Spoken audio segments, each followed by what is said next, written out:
जय साथियों, आज का क्लास हम लोगों का साइंस में अंतर चलेगा। जो बेसिक अंतर होता है, अंतर का पूछेंगे। दूरी विस्थापन, चाल वेग, अवतल दर्पण उत्तल दर्पण, अवतल लेंस उत्तल लेंस, अम्ल भस्म, धातु अधातु, ये सभी अंतर आप लोगों से पूछताछ की जाएगी।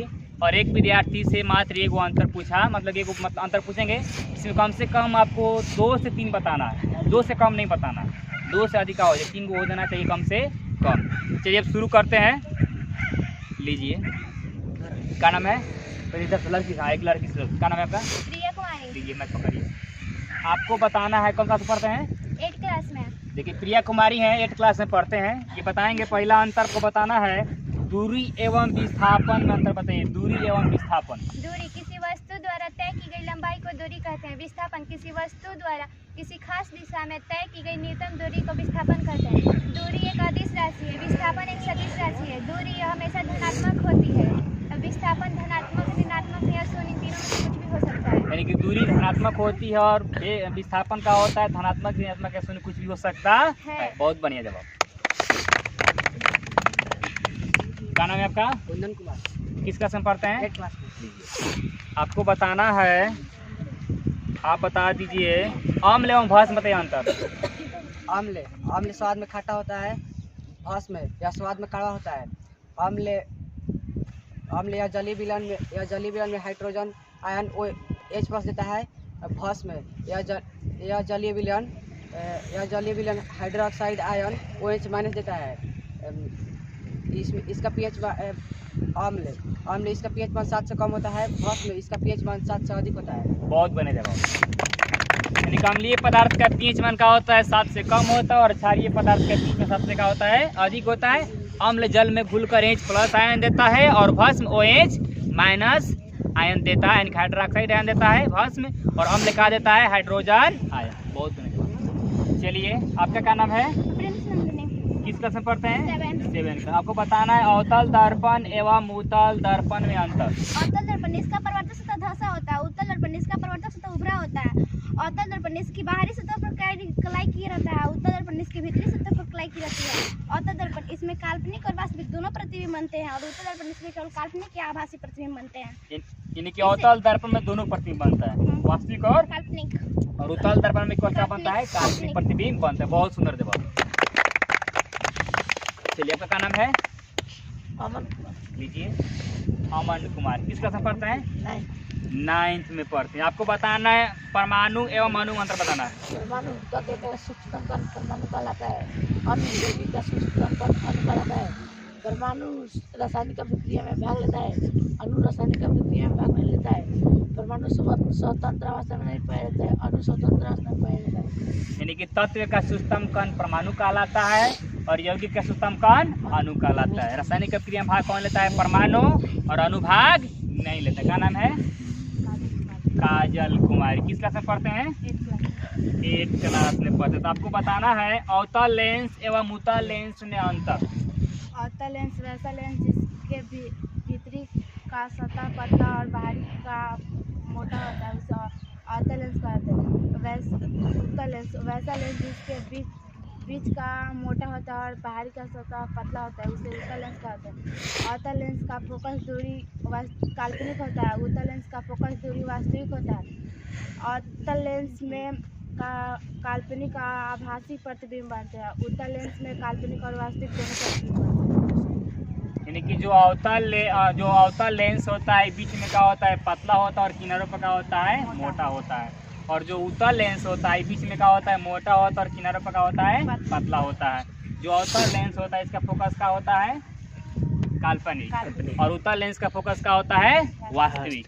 अवतल लेंस और क्या बताएं को? अवतल लेंस में काल्पनिक आभासी यानी कि अवतल लेंस जो होता है, इसमें काल्पनिक या आभासी प्रतिबिंब, दोनों एक ही नाम है, काल्पनिक या आभासी। और उत्तल लेंस में दोनों प्रतिबिंब बनता है, वास्तविक और काल्पनिक दोनों में। क्या नाम है? मोहित कुमार। लीजिए, किस क्लास में पढ़ते हैं? 8 क्लास। 8 क्लास में पढ़ते हैं। तो आपको बताना है धातु एवं अधातु में अंतर बताइए। वैसा पदार्थ जिसमें प्रकाश का परिवर्तन होता है उसे धातु कहते हैं। वैसा पदार्थ जिसमें प्रकाश का परिवर्तन नहीं होता है उसे अधातु कहते हैं। धातु विद्युत एवं ऊष्मा के सुचालक होता है, अधातु विद्युत एवं ऊष्मा के कुचालक होता है। धातु धातु भास्मिक होता है और धातु अम्लीय होता है। यानी कि धातु के ऑक्साइड का होते हैं भास्मिक होते हैं और अधातु के ऑक्साइड का होते हैं अम्लीय होते हैं। धातु का होता है सुचालक होता है और अधातु का होता है कुचालक होता है। बहुत बने जवाब ज़्यादा लग रही है, ताली बजाने का मन नहीं। क्या नाम है? सोनाली कुमारी। आपको बताना है सदिश राशि और मदिश राशि मंत्र बताइए। वैसी राशि जिसमें केवल परिमाण होता है सदिश राशि। वैसी राशि जिसमें दिशा एवं परिमाण दोनों होते हैं सदिश राशि। ज्यामितीय के साधारण नियमों के अनुसार जोड़ा जाता है सदिश। इसे ज्यामितीय के साधारण नियमों के अनुसार जोड़ा जाता है।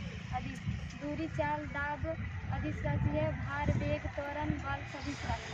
बहुत बने जवाब।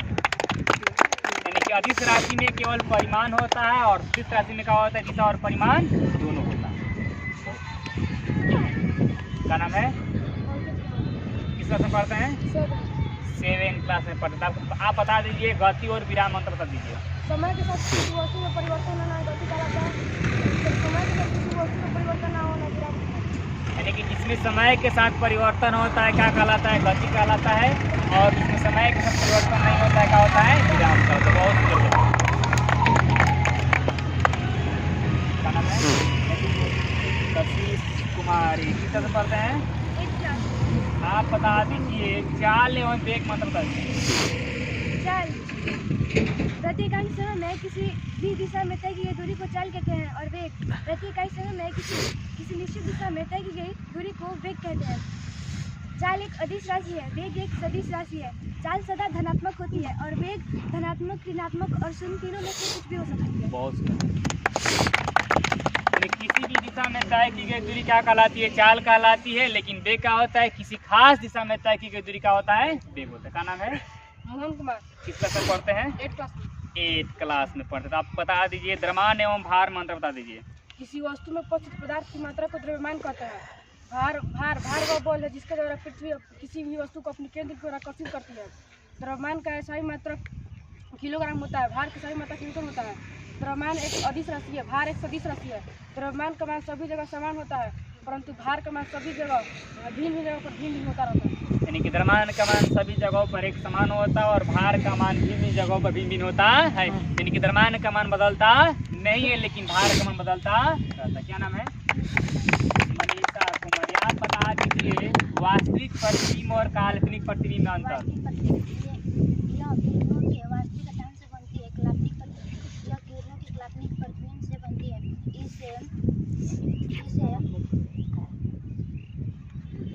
बोलिए वास्तविक प्रतिबिंब और बता सकते हैं।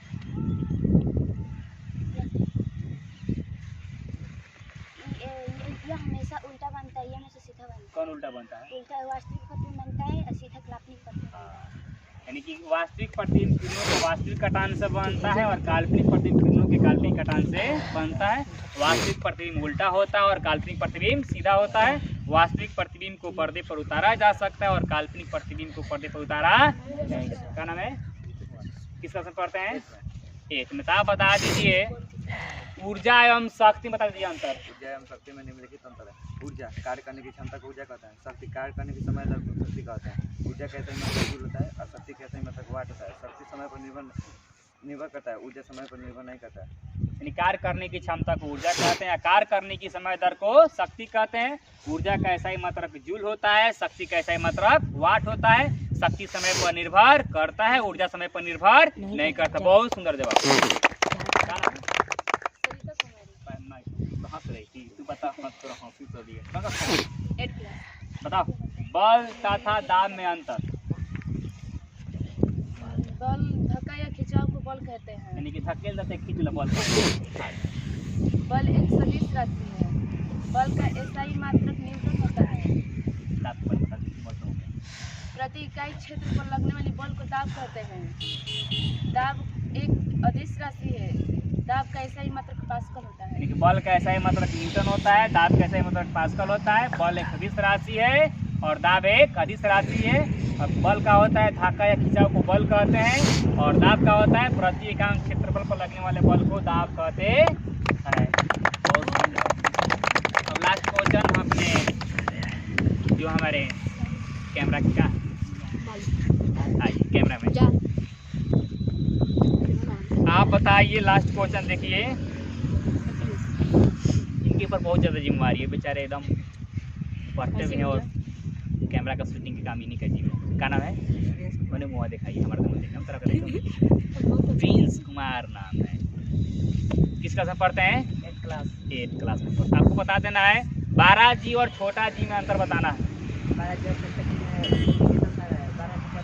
12 जी का मान स्थिर रहता है, छोटा जी का मान विभिन्न जगहों पर बदलता रहता है। 12 जी का सही मात्रक न्यूटन मीटर स्क्वायर प्रति केजी स्क्वायर होता है। छोटा जी का मान मात्रक सही मात्रक मीटर प्रति सेकंड स्क्वायर होता है। 12 जी का मान 6.67 गुना 10⁻⁻11 न्यूटन मीटर स्क्वायर प्रति केजी स्क्वायर होता है। छोटा जी का मान 9.8 मीटर प्रति सेकंड स्क्वायर होता है। 12 जी एक अदिश राशि है और छोटा जी एक सदिश राशि है। बहुत सुंदर। खंड बढ़ गया विद्यार्थियों, लेकिन पढ़ाई भी क्या होना चाहिए, यहाँ से बढ़ जाना चाहिए, पढ़ाई कमी नहीं होना चाहिए। अब वीडियो में यहीं पर समाप्त करेंगे। अगर वीडियो आपको अच्छा लगे तो लाइक शेयर और जो चैनल मेरा उसको सब्सक्राइब जरूर करिएगा। जय हिंद।